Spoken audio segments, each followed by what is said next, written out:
Salam sejahtera. Satu artikel saya dapat daripada Murai. Dalam kurungan video, saya betul-betul terpesona dengan Bella Astila Said.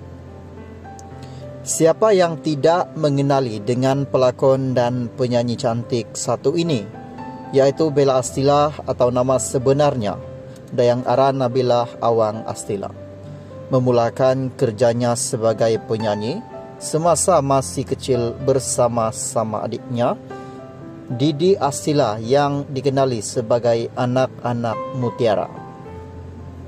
Mereka berdua kini meneruskan kerjaya dalam industri seni tanah air dalam bidang lakonan.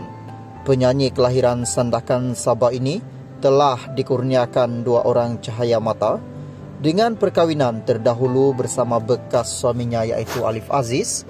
Kini dikatakan bahawa Bella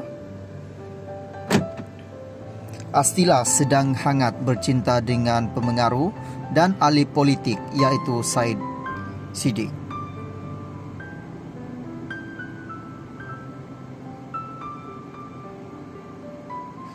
Kalau jadi kahwin ini, mesti ramai nak tajah netizen. Baru-baru ini tular satu video yang dimuat naik di laman media sosial TikTok milik Royal Risto yang perolehi perhatian ramai. Video berkenaan kini meraih jumlah tontonan sebanyak 2.9 juta, tanda suka sebanyak 222.000 dan sebanyak 5.837 komen. Di dalam video berkenaan memaparkan Said yang memberi ucapan selepas sahaja Bella Astila selesai menyanyikan 2 buah lagu. Rata-rata netizen terhibur melihat video tersebut. Mereka juga mengatakan bahawa Said dan Bella Astila sememangnya pasangan yang serasi bersama.